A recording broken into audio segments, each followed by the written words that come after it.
Hi, hello everyone. Hi everybody. Welcome to this new format that we're introducing with LiveWebinar. A bit of let's say, marketer-centered approach to our content in the form of webinars that can help you make the most out of what you already do in your marketing efforts. So today is all about optimizing marketing, optimizing the actions you already take with webinars. And to start things off, I'd love to hear where you guys are from, how you doing, and yeah, what's I'd love to learn a bit about your businesses, what you're doing, and then yeah, what drives you here, what makes you think about marketing and webinar marketing in particular, as a viable option for you to grow your business. And then we're going to take it from there, and we're going to actually introduce some ideas, tips, tricks, and bullet points that can make this process way easier and way more efficient for you. So I'm seeing Croatia, I'm seeing Nashville, Tennessee, I'm seeing London, a beautiful city. I had the privilege to go to London a couple of times, especially Hyde Park. And our friends from India as well. Which part of India exactly? Ethiopia, Africa. So we're all around the world, essentially with our knowledge and with our skills. So that's always great to see that people from all around the globe are committing to growing their businesses, to growing their side hustles, to accessing new opportunities. Nigeria as well. Hi, everyone. All right. So, given that we have this information already, I'd love to take you for a quick ride along with some information that will be definitely useful for you guys. So yeah, the main topic is data-driven webinar optimization. How to optimize your online events based on data. And data is a very let's say, popular catchphrase nowadays, because everyone seems to be obsessed about data and about the information it provides, and then the kind of decisions it really allows you to take once you really access it. So yeah, we're going to dive into this particular section of marketing today. But before we start, oh, I can see my colleague Maciej pulling all the interactive strings within our platform. So the question is, do you use data to analyze your webinars? That is the big question today. That we're going to be maybe not answering, because the answer should already be there, but we're gonna justify that question and a positive answer to it. But to start off, a little bit about me, about the host. So yeah, I'm a digital marketing specialist at LiveWebinar. What better place to be a digital marketing specialist in this day and age than a webinar company, given that we're running a masterclass on webinars.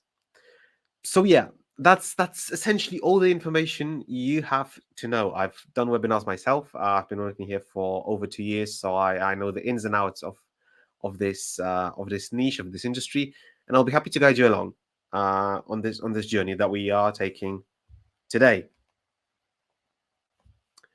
So, agenda, because no presentation is good enough to be let's say, unordered and unscheduled.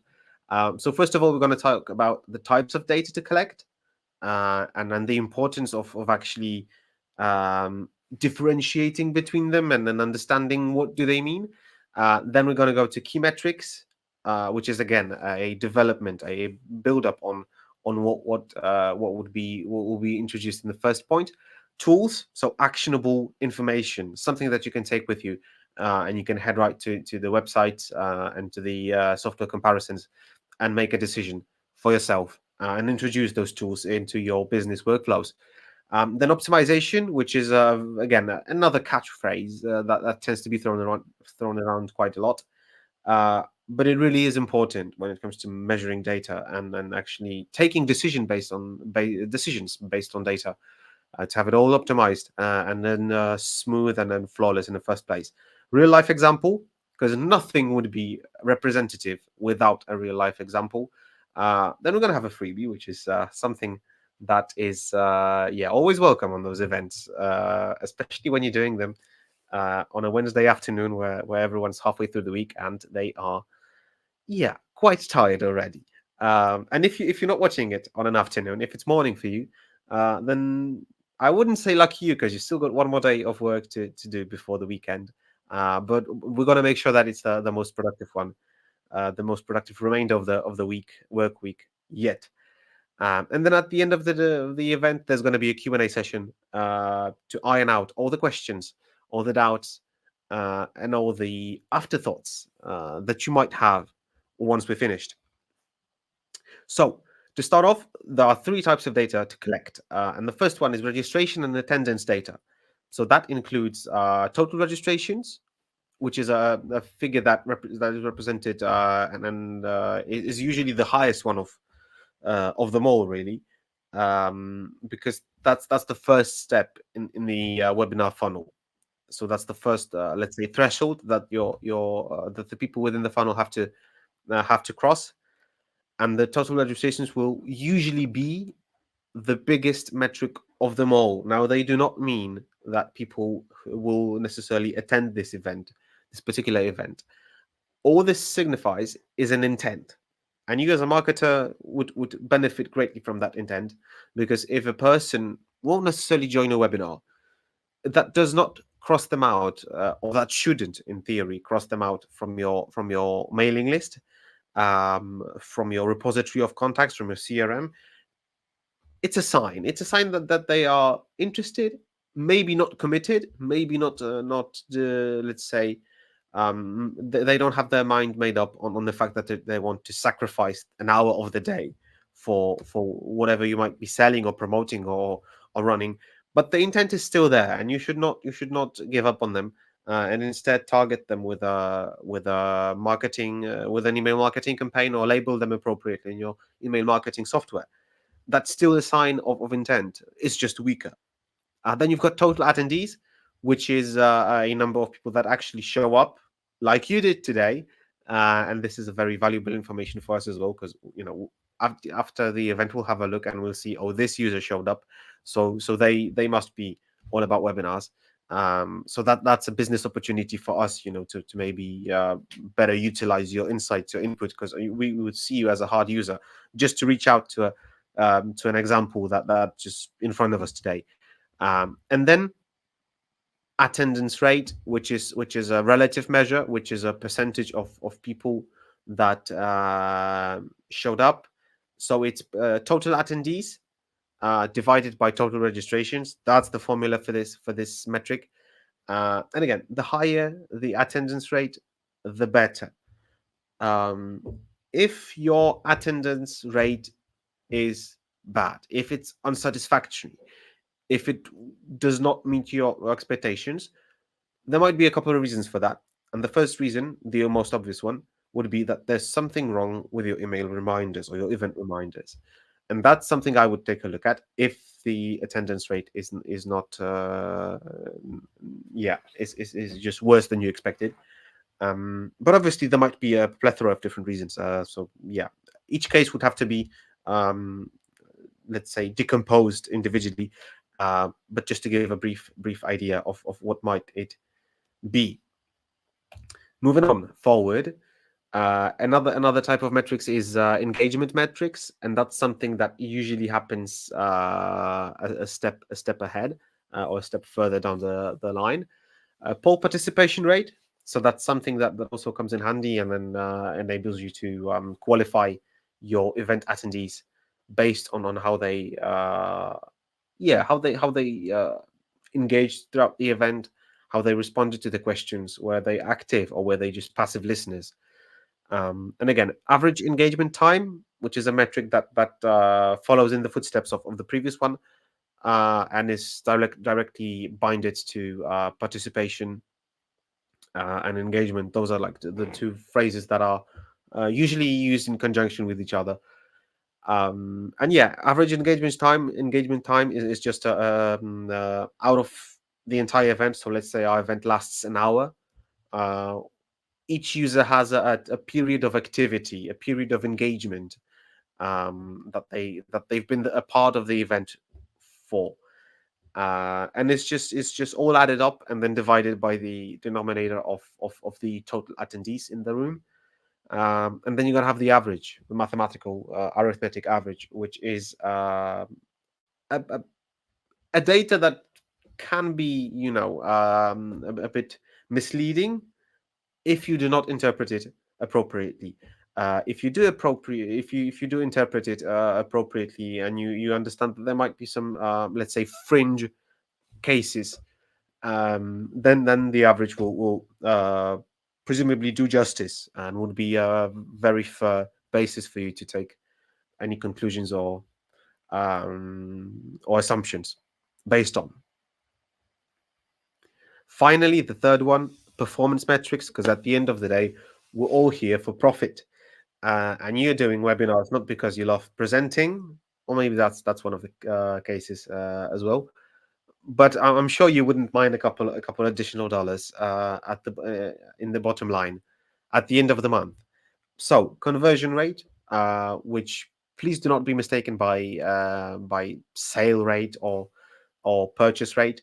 Conversion is something different. Conversion varies from an event to an event.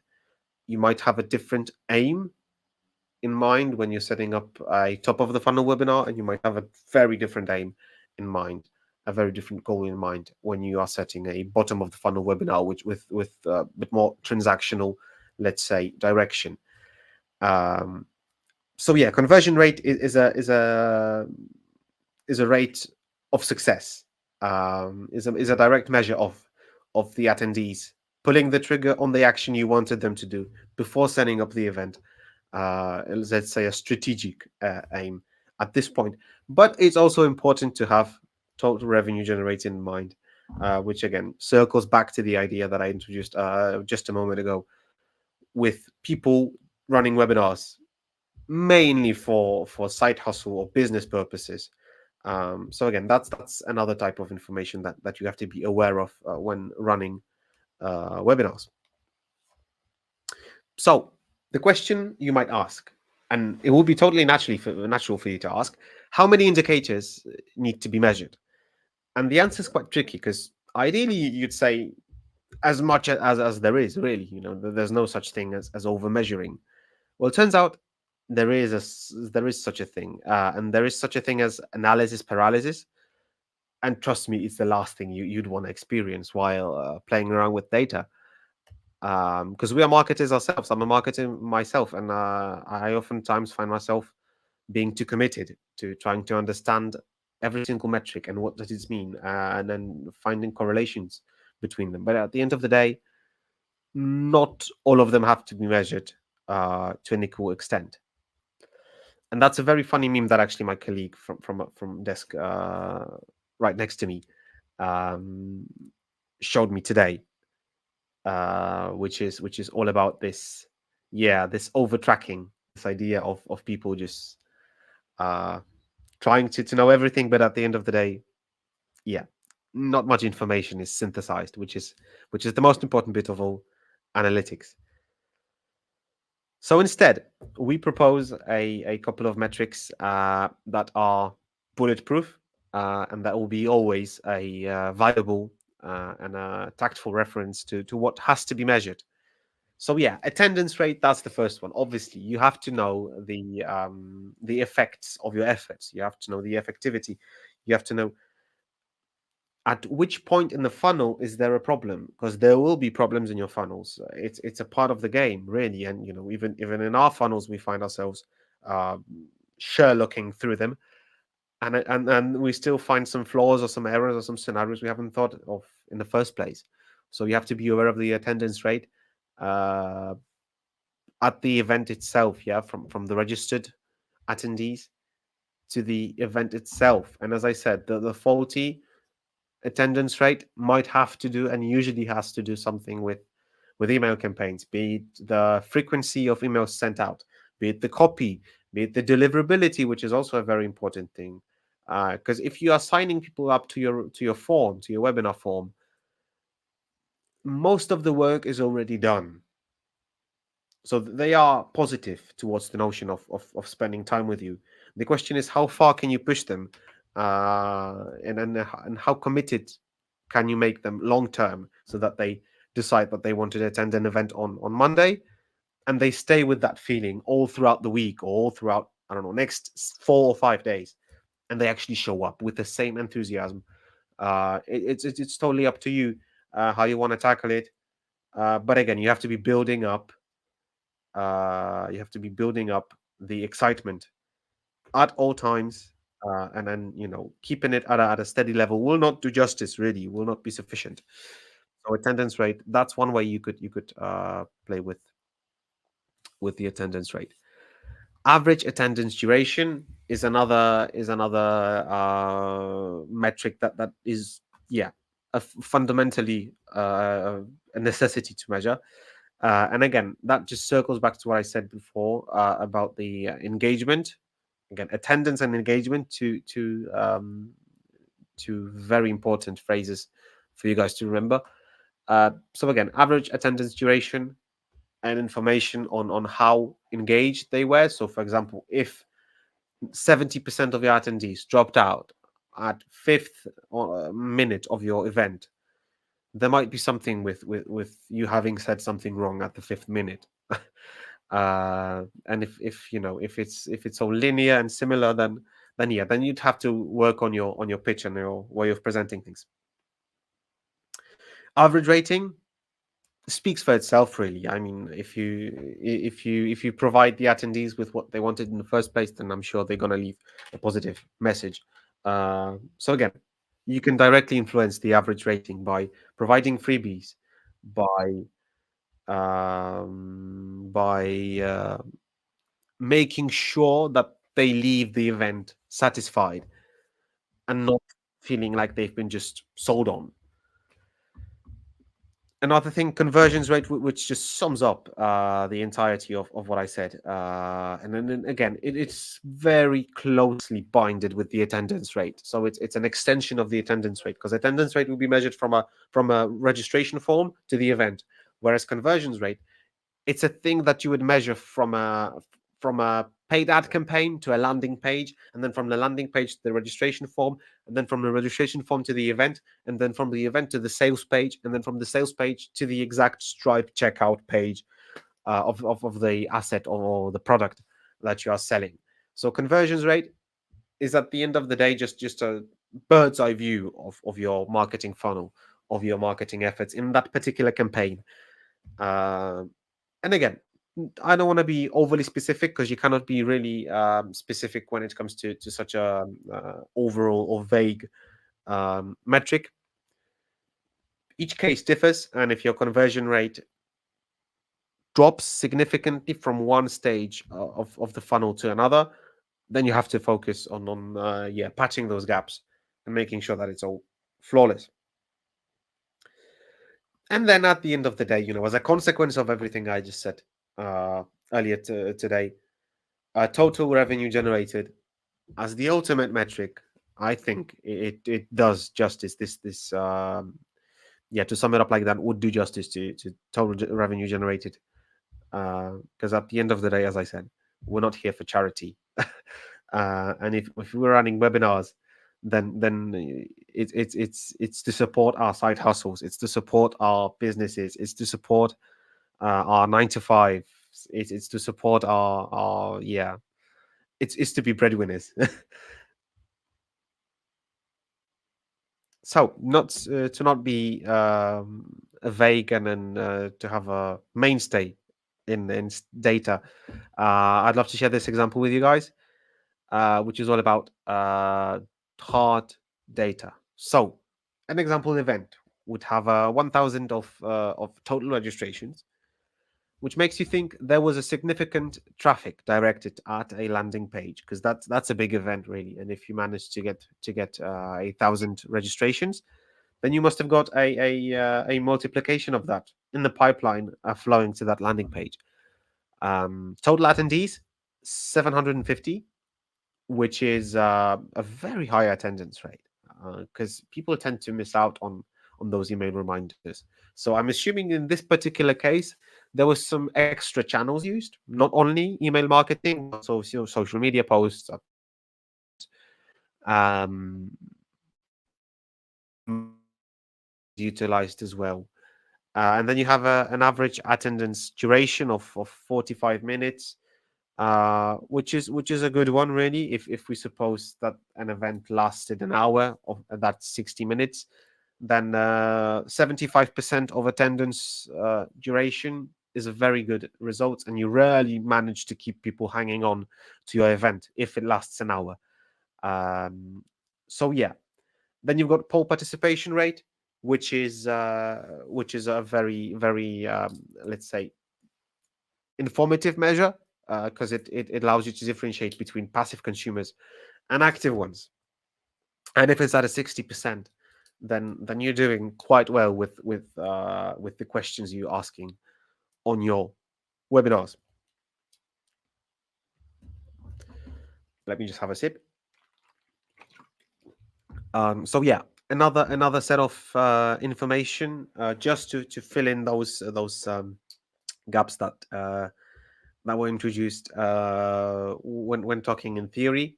Total Q&A messages 25, average rating 4.5, which is out of 5, a really high metric. Then you've got conversions and conversion rate. And then you've got total revenue generated, which is just a set of information that you have to be aware of, and that's all going to be in the recording as well. You're going to receive a recording of that event as well, for you to keep in mind in your future marketing endeavors. Now, moving on to a third point in our agenda: tools, external and internal. So this is a very close to my heart topic, because I'm all about tools, and I've been taking a great deal of interest in marketing tools.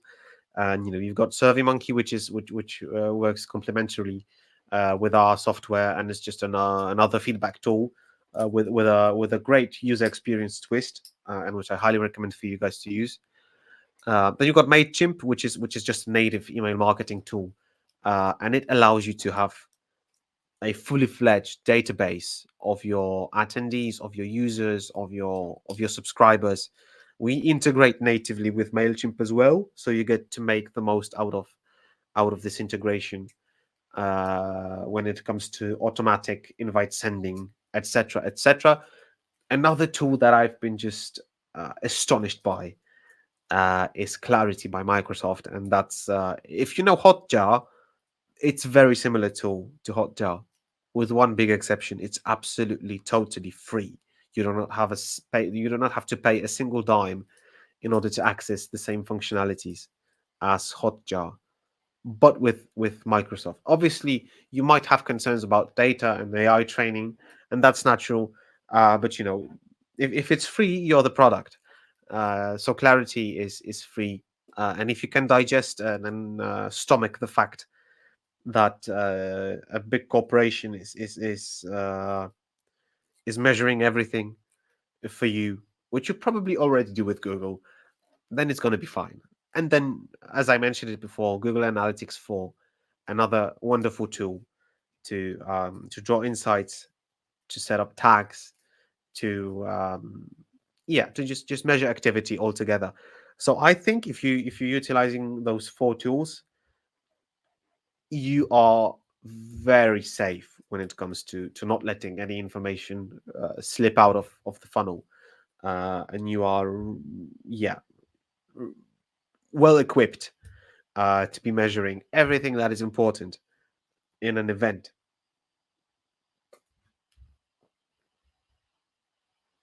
Ooh, is a MailChimp a good application? Because according to the recent data, out of 100 people, 71 people are getting scammed with it. It's a scam just like the Matrix.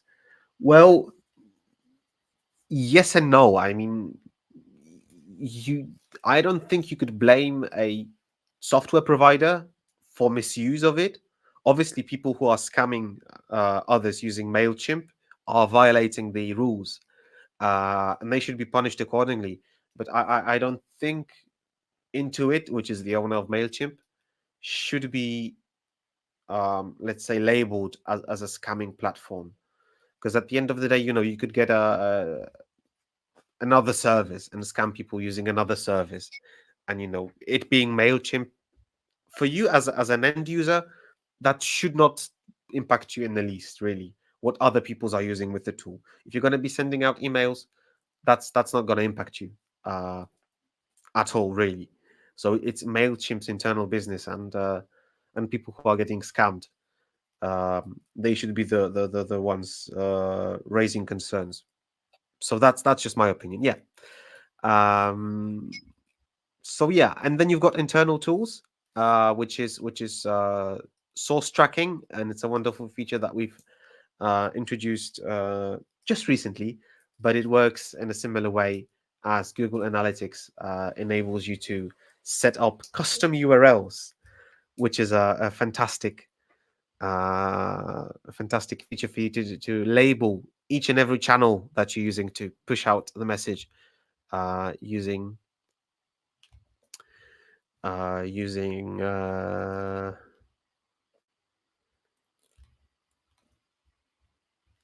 let me just using the live webinar platform. So this is the screen uh, of our platform, and this is the screen where you actually get to set up all the different parameters for tracking. And I'd love to show you just a bit of a trial of that, as you will find it very useful, I think, this particular feature.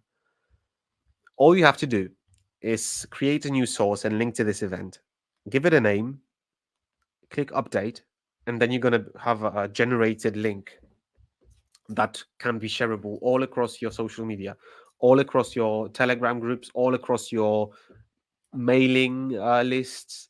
As you can see, we've got Facebook, Facebook Group 2, Google Ads, Instagram, LinkedIn Messenger, and then newsletter, May 2024. And that's something that just allows you to make the most out of targeting, to understand which channel brings you the most visitors, and then allocate your resources accordingly. And if your Facebook is if your Facebook page is bringing you thousands of attendees or registrants, and your LinkedIn is only bringing you four of the attendees at the end of the day, then it's a clear sign that you should be allocating more resources and more thought and more money towards the former, rather than the latter. So this is just another feature that's building on this information obsession that we've been recently having at LiveWebinar. So yeah, let me just quickly switch up to another important screen that I want to show you, and it has all to do with statistics and reports. So let me just statistics and reports summary, and it should now be shared. So this is a wonderful example of how we introduce dynamic and informative layouts when it comes to taking feedback into consideration on our webinars. So you've got all the different graphs, and then pie charts, and you've got registrations. So it's a beautiful way for you to have it show up and display just when you want to take it into account, and just when you're running the analysis. So yeah, circling back to the um, to the um, to the main focus point of our conversation. 3 stages of webinar optimization. The first one is post webinar optimization, and that's something that you have to, it's all placed in a strategic order. The post webinar optimization, which is all about analyzing feedback and performance data. And it also includes strategies for improving future webinars based on collected data. So that's something that you would do retrospectively. That's something that you would do based on what you've already done in the past, because I'm assuming you're all users of our platform, and you all have past events, which naturally can be improved as anything else in this world. So yeah, just really reflecting on what you've already done with our platform, and drawing conclusions, making some lists, writing out some bullet points is always welcome. Then you've got, yeah, again, source tracking and statistics and reports coming into play with that. Then you've got during webinar optimization, which is a part of let's say a step ahead on what I said previously. Techniques for boosting engagement using real-time data. So yeah, poll engagement, and then keeping an eye on what's happening in the room itself. Adjusting content delivery based on audience feedback. That's something that you have to do at all times and be aware of. Because at the end of the day, if you don't deliver the content that your audience desires or needs, they won't be around here for too long. And then pre-webinar optimization, which is something that you should do as a last step in this journey. And it's a reflection on promoting your webinar, and it rarely happens in the platform. Usually it does happen outside the platform. Let's say in regards to your landing page provider, in regards to your email marketing tool provider. So it's all about optimizing registration forms and landing pages for the optimum. Again, optimizing and then making sure it's all tailored and then suited and booted. And again, just to build up with some examples, MailChimp, Clarity, and GA4 as prime examples of making sure that it's all there.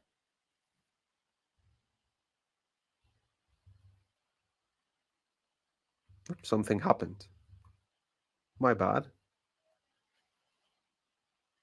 Yeah, this is the bit of information that I love to introduce you to you guys regarding, again, source tracking, our flagship software feature that allows you to draw the most and make the most conclusions of the data that you are being provided by every attendee that decides to click through.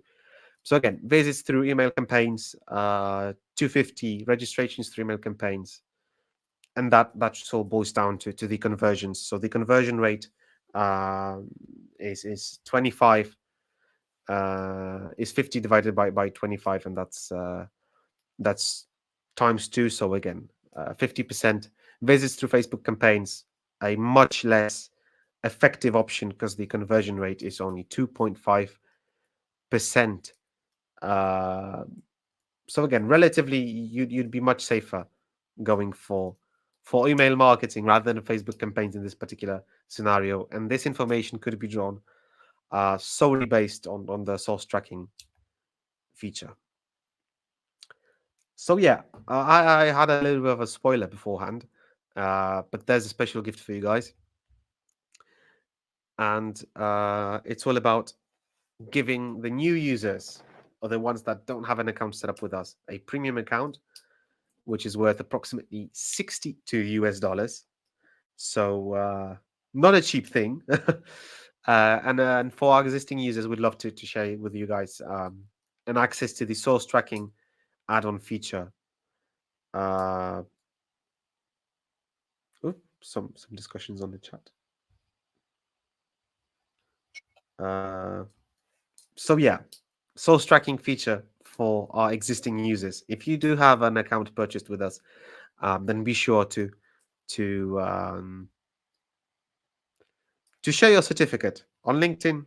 Tag the LiveWebinar account in the content that you've shared, and we'll be happy to award you a premium account for new users, source tracking add-on for 1 month for free. So the decision is totally up to you. All we ask you to do is share the certificate that you're going to receive afterwards, tag our account, our LinkedIn account, and then we'll be happy to give you, to reward you with a bit of a gift. So yeah, again, we've been in this place before, so now it's time to circle back to the Q&A. If you have any questions, if you have any doubts, if you have any queries that would be to be responded, we're all ears. We're listening to you guys, and yeah, we're waiting your questions. Hello, everybody, guys. This is Maciej here. I was a moderator during this webinar, so great thanks, Adrian, for this webinar. And I also will be happy to help you to answer all of the questions regarding to analytics on webinars or also different things according to a live webinar. And before we start our Q&A, I also would like to show you the very short tutorial video about our new feature, which is source tracking, because I think that this is like a very cool thing. So I think that it can be like very interesting also for you. Welcome to LiveWebinar. Today, we're going to show you how to use the source tracking feature to optimize your webinar promotions. First, log into your LiveWebinar account and either create a new event or select an existing one. Navigate to the Tracking tab and find the Source Tracking option. Here, click on Create New Source and link with this event. Now, give your source a name that represents the channel you want to track. For example, if you're promoting your webinar through Facebook, name it Facebook. Once you update, a unique tracking link will be generated.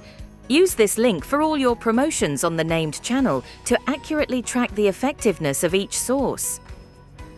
To view the performance of your tracking sources, go back to the Tracking tab. Here you can see the number of visits, registrations, and participants for each source. For more detailed reports, visit the Statistics and Reports section in the main menu and select Source Tracking. This feature helps you make informed decisions about where to allocate your promotional budget to maximize attendance and engagement in your webinars. Thank you for watching. Start using source tracking today to boost your webinar success. For more tips and tutorials, subscribe to our channel. See you next time.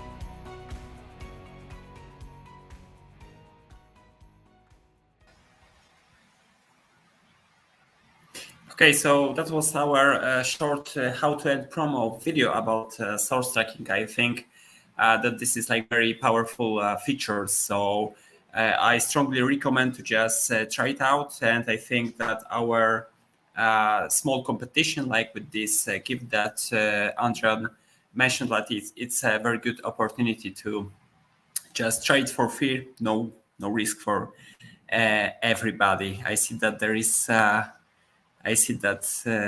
is first question, I think, in our Q&A, and the second one. So let's start the Q&A. Okay, so I will start from, let's say, the first question from Cyril Mahesh. I'm so sorry if I pronounce it in a wrong way, but it's a bit difficult for me, but I hope like everything is okay with my pronunciation. So you asked about how these metrics are positive and how we can benchmark it, yeah? So I strongly recommend you to just create your own benchmarks. I mean, take a look on your previous webinars, take a look on this statistic you achieved on your previous webinars, and then try to, let's say, make some nice goals, yeah? Like, for instance, like in the previous webinar, like you had 20% of attendance rate and your goal is 40%, because this is the best option, because if you take like industry benchmarks, like even we have on our blog, this is very misleading, I would say, because you know, like everybody has a little bit different target group. Everybody like works in a different conditions, like different environments. Like we are a company from Poland, for instance, and if we had to like take a look at our competitors, like for instance Zoom, like which is like very huge American corporation, like they have like completely like different marketing strategy, and they have like completely like different objectives to support, to secure. So it won't be like the very good idea, in my opinion, to just benchmark to your competitors, because every time like the conditions are quite different for everybody. But the best advice as I can do for you is just to track and measure your own progress in kind of webinars. This is what we do here in LiveWebinar, and it works for a couple of years. So I think that's the best option for everybody. And another question from Cyril. How do you maintain the attendance? I always fail at that part. I'm not able to receive a good registration amount, even thought I get good views. What I can recommend to you is just to think about maybe some kind of extra thing that you can give people who just register on your webinar, for instance. Like also in LiveWebinar, like we have something like certificates of attendance.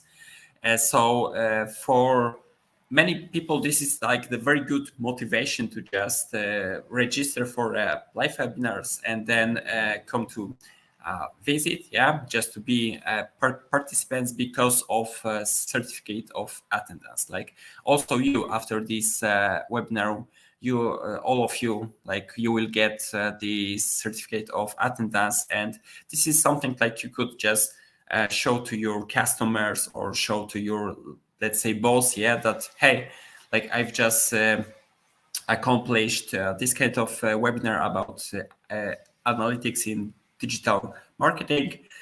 So this is something worthy, this is something valuable that built your reputation, like across the industry or inside your company. I think that's the very good idea, which can help you bring more and more people to your webinars. Do data analyze machine-based or human-based? I'm not sure I understand well this question. So this data, like what we showed you today, like this is like automatically like generated like from information that our platform just get through all of the attendance, their interaction with our platform during your webinar. So I would say that yes, but if you can like correct me if I understand in bad way your question, I will be happy to help. Okay, I'm taking a look on different questions on the chat.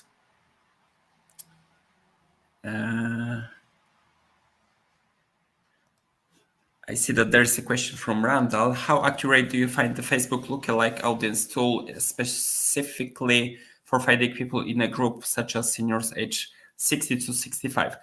Facebook lookalike audience tool is like very powerful thing, because Facebook, as far as I remember, this is like the still biggest social media across the world. So plenty of data gained for the like almost 20 years of existing of this company.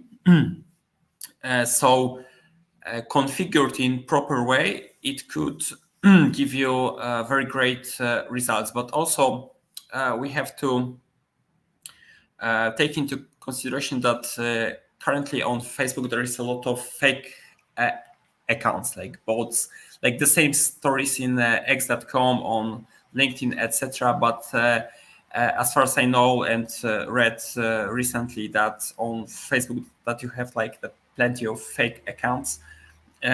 So not every time you can be sure that you directly going to the your perfect target group, but still this is like very important marketing tool for everybody who is like doing like digital marketing. And also I think that this generation, like seniors aged 60 to 65 are the quite big group on Facebook. So I would say yes, yeah, like if you have like the good data about your current customers that you want to, let's say, outreach more and more similar people, I would say like it's worth to try it.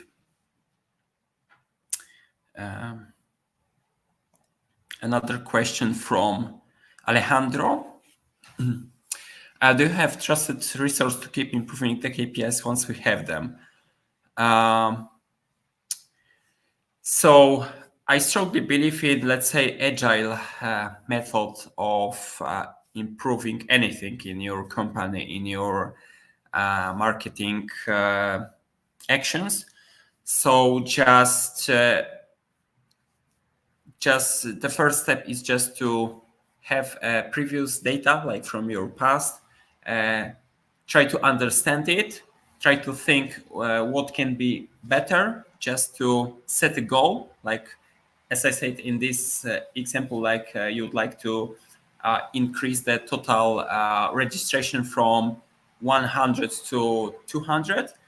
And in the previous campaigns, like you did, like, let's say, only email marketing campaign. So maybe to achieve like 200 people of registered people, is good to think about another marketing channel like Facebook, like maybe Google Ads, or maybe like cooperation with somebody else from your industry. And in that way, like you can improve your KPIs, because like you know what's your direction, what's your goal, and then like just to try to think about a very simple but powerful steps that you can do on that path. And a question from Geleta, if again, like if I pronounce it in a bad way, so please, I am so sorry. I'm trying my best here. I mean that can we get automated statistical results from platforms linked with LiveWebinar or manually analyze data? So if you like integrate Mailchimp and LiveWebinar, for instance, like you cannot like automatically take data from Mailchimp to LiveWebinar and vice versa. But what you can do, for instance, like from LiveWebinar to your other platforms, that you can download from LiveWebinar the CSV file. Yeah, so the database in a very popular form of files, and then to import it to another third-party software that you use. I hope that that helps you in that in your actions, in your marketing actions. Okay, so I think like we can wait for one last question here. I will try to do my best to answer them.